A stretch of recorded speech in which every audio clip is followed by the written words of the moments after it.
안녕하세요, 비트TV입니다. 제가 간다 했잖아요. 비트코인 이대로 가잖아요. 참 드라마틱하죠. 이대로 가고 있습니다. 요거 다시 한번 요거 자, 여기서부터는 구독자분들에게만 노출이 되는 영상입니다. 구독, 좋아요 좀 눌러주시고요. 이평선이 안 무너지면 그대로 가더라고요. 계속해서 시장의 공포는 좋지만 이평선이 무너지지 않았다. 7일선과 21선이 딱 붙었고 다시 벌어지는 그 타이밍에 상승을 할 거란 이야기를 했죠. 근데 얼마 전에 그 41,000불까지 뺐던 거는 정말 잔혹동화죠. 잔혹동화. 참 그지 같죠. 말이 됩니까 이게? 세상에 그것 좀 뜯어먹겠다고 말도 안 되는 기사 뿌려놓고 실질적으로 그 회사가 별로 영향력이 없어요. 그러니까 근거를 만든 거죠. 근거를 그냥 합리적 근거, 타당성. 그래서 롱충이들 털어먹고, 이 공사를 누가 예측했어요. 롱이 쌓이면 무조건 털어먹고 간다고 봐야 돼요. 그러니까 6억 6천만 달러였던가요? 그러면 뭐 한두 푼이 아니잖아요. 분명히 이 모든 어떤 전략에는 블랙록이 들어가 있다고 생각을 합니다. 지금 SEC에 신청을 했던 11개 전통금융 그리고 디지털 금융, 암호화폐 금융 기업들, 기관들, 그 보니까 걔네들 보니까 그 생각 안 들어요 여러분들?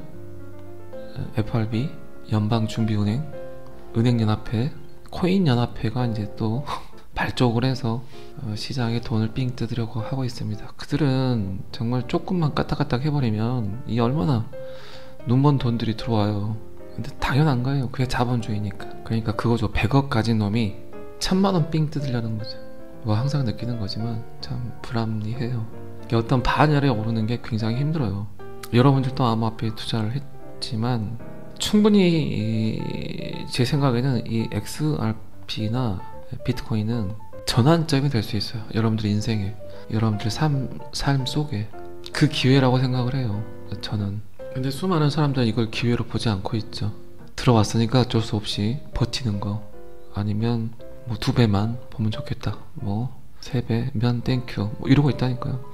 당연한 것들이죠. 그런 것들 또한 뭐 어떻게 부정을 하겠습니까? 근데 2024년은 악몽과 같은 해가 될 수 있어요. 그거는 이제 레거시 금융 틀에 박힌 구시대적 어떤 그런 틀을 갖고 있는 모든 것들이 그 틀에서 벗어나지 못하면 살아남기가 힘든 그런 시장이 돼버렸어요. 이거는 비단 경제뿐만 아니라 정치도 마찬가지, 문화도 마찬가지고, 그 외 여러 산업군. 왜 사람들이 새로운 것을 두려워하는지 나는 이해하기 힘들다. 오히려 지금 시대에 두려운 건 오래되고 낡은 것들이죠.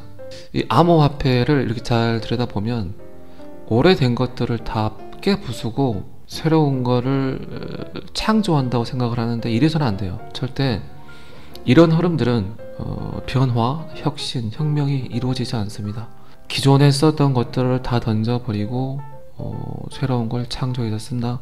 그러면 이 기존에 뭔가 이 안에서 경제활동을 했던 모든 인프라들은 어떻게 하라고요. 그러니까 요 단계로 넘어가는 것들에서 굉장히 부드럽게, 편하게, 자연스럽게 이들에게도 뭔가 이익이 되고 또 새로운 것을 받아들이는 걸 거부감 없이 하는 이런 형태가 되어야 된다는 거죠. 비트코인은 그렇다는 거예요. 중재자가 없이, 금융기관이 없이, 은행이 없이 내 돈을 다른 사람에게 보낸다.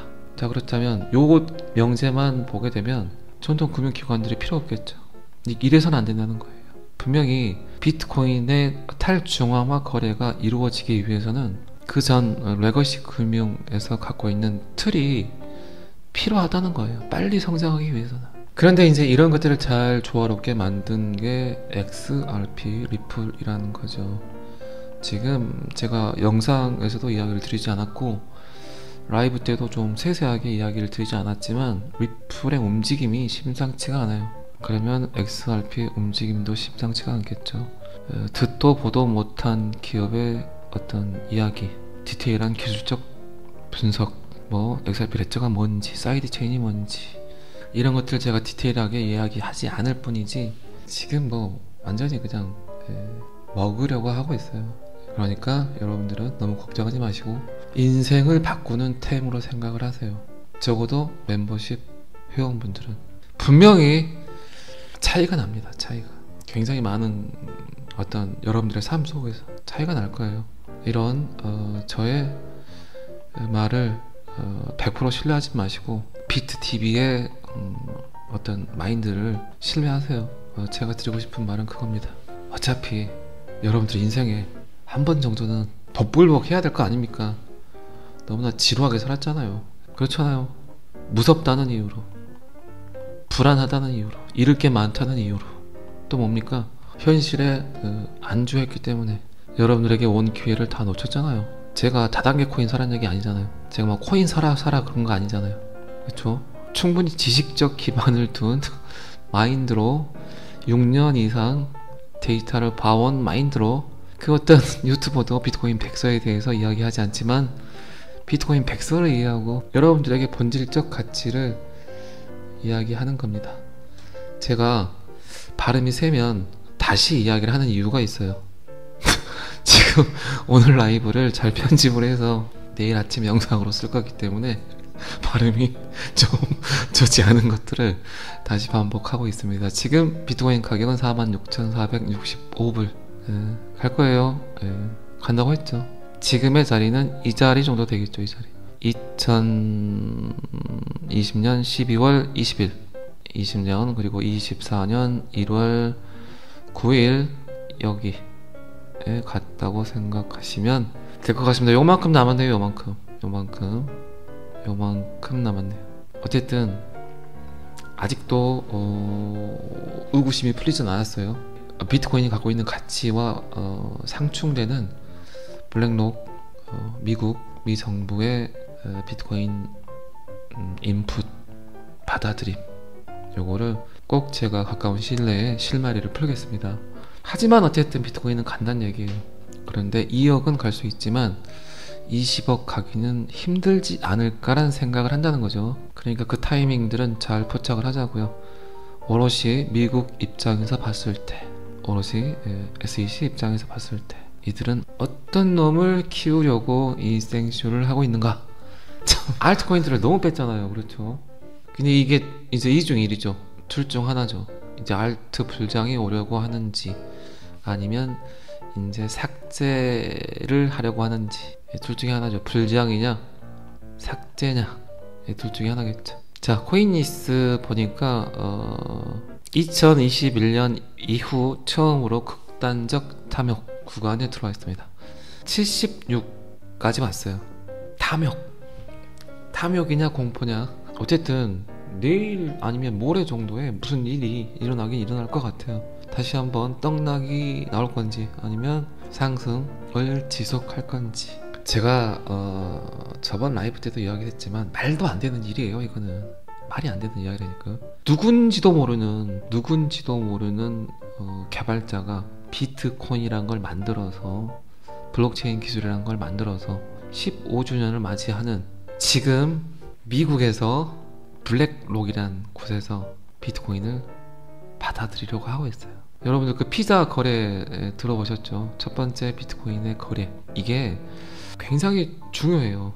그때 당시에도 그랬겠죠. 이게 뭔가 거래의 도구로 써야 되는데 첫 번째 거래가 이루어졌어요. 어쨌든 뭐 동화책에서나 나올 법한 그런 어떤 스토리를 갖고 시간이 지속됐고, 그리고 미국이란 곳에서 이걸 받아들인다? 긍정적으로 봐야 될지 부정적으로 봐야 될지 아직도 아이러니하다는 거예요. 말이 안 되잖아요, 솔직히. 여러분들 엘살바도르죠. 비트코인을 법정화폐로 사용하는 국가가. 미국과 관계가 좋습니까? 여러분들 보기에 미국의 달러를 버리고 비트코인을 선택했어요. 그렇죠. 얼마 전에 온두라스도 비트코인으로 결제 허용을 한 것 같은데 보니까. 근데 온두라스는 그렇게 미국과 천적 관계의 국가는 아니죠. 근데 대부분의 비트코인 맥시멀리스트, 비트코인을 채택한 국가, 뭐 인정한 국가의 90%는 미국과 적대 관계에 있어요. 미국의 달러가 싫어서, 미국의 횡포가 싫어서. 그런데 그런 미국이 비트코인을 인정한다? 그럼 뭐 엘살바도르 대통령은 뭐 완전히 그 뭡니까?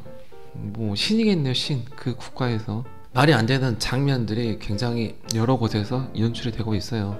봐보자고요. 어떻게 되는가 봐보자고. 제가 두 번째로 ETF 승인이 날 수 있는 코인은 XRP라는 표현을 했죠. 뭐 그 이유는 뻔하죠. 지금 전 세계가 인정하는 암호화폐는, 미국이 인정하는 암호화폐는 비트코인. 법적 근거는 없지만 어쨌든 인정을 했어요. 작업증명이란 방식 하나 때문에. 그리고 3분의 2의 승리지만 두 번째로 암호화폐로 인정받을 수 있는 코인은 XRP 뿐이죠. 그리고 그 소송의 결말이 이제 마지막으로 치닫고 있고, 어쨌든 비합법적인데, 제가 불법이란 표현보다는 비합법적인 할 것 같아요. 비합법적인 암호화폐를 블랙록이라는 곳에서 ETF 승인을 내주는 건 말도 안 되는 일이잖아요. 그러니까 합법적인 놈을 끌어오겠죠. 그래서 XRP, ETF, 비트코인에 의해서 두 번째 승인 가능성이 높아지고 있다라는 생각을 했고, 지금 거기에 대한 데이터들이 조금 쏟아지고 있더라고요. 모르죠. 근데 어떻게 될지 누가 알겠습니까? 9일 오전 9시. 참 내일 재밌겠다. 드라마틱하겠다. 참 이 사진 잘 찍었네요. 잘 버티셨어요. 진짜 좋다고 하기에는 좀 그렇고, 진짜 잘 버텼어요. 정말 눈물 겨울 정도로 대견들 하세요. 아니 어떻게 그걸 버티셨어요? 요거 더 먹고 모지리 소리 듣고 미친놈 소리 듣고 대단들 하세요. 어쨌든 지금까지는 희극으로 끝날 것 같다는 얘기죠. 참 이런 거 보면 XRP의 가치가 점점 더 커지지 않을까라는 생각을 저는 자꾸 해요.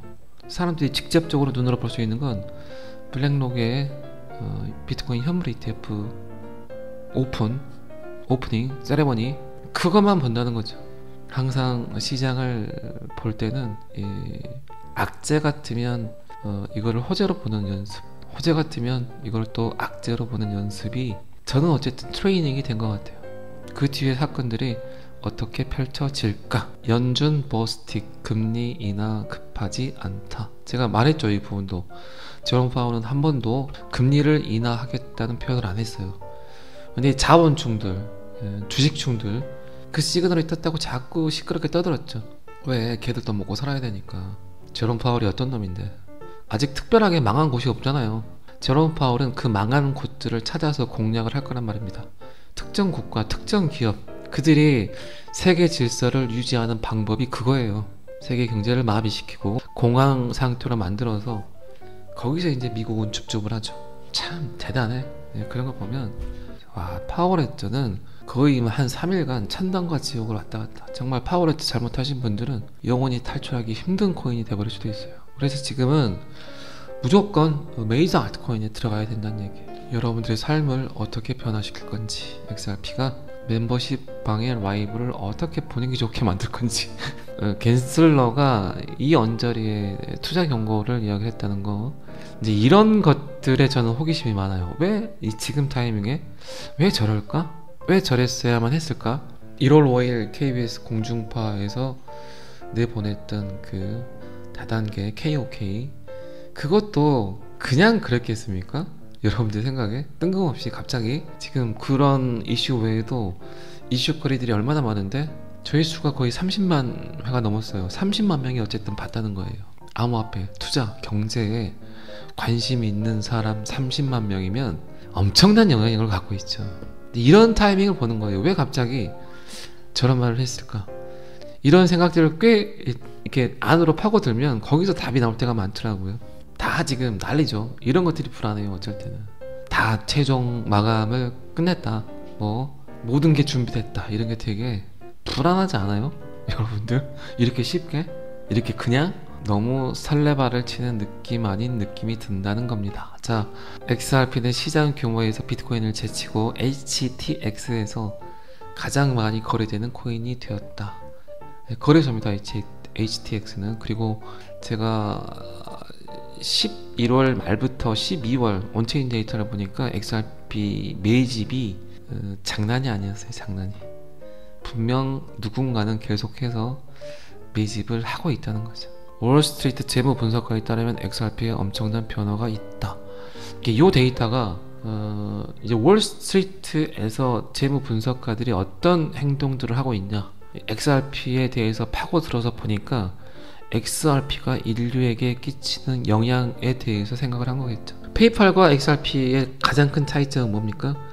페이팔은 SBI 홀딩스는 은행 계좌가 있는 사람에게 혜택을 주는 거. 전통 금융 어떤 인프라가 깔린 곳, 그들이 갈 수 있는 곳은 거기뿐이에요. 근데 XRP는 뭡니까? 인터넷만 되면 전 세계 어디에서든. 지금 갈수록 은행 계좌를 만드는 게 어려워졌어요. 미국에서도 은행 계좌가 없는 사람들이 꽤 많습니다.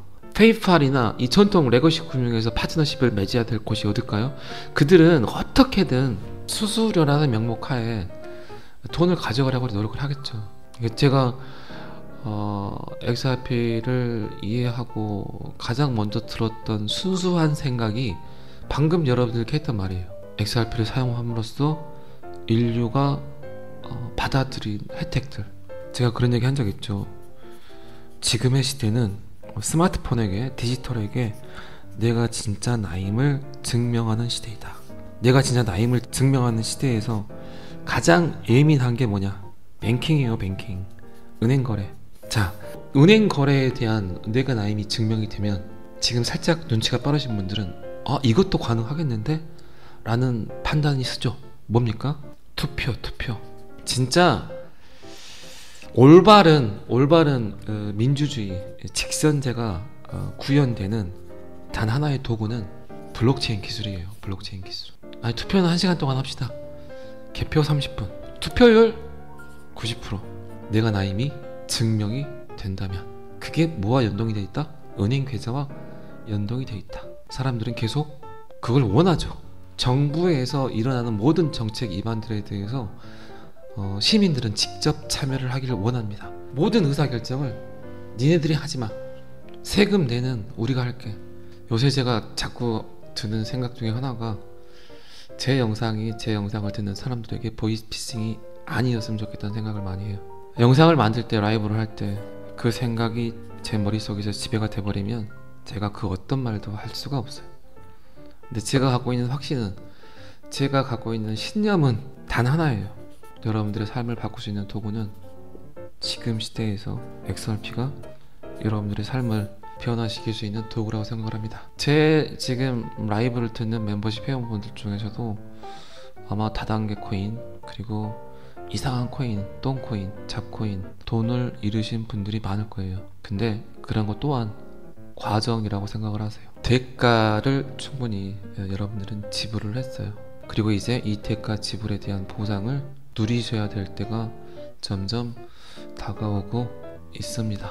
눈이 오든 비가 오든 바람이 불든 피하려 하지 마시고 이런 것들을 잘 이용을 하세요. 그 생각을 하고 있어요.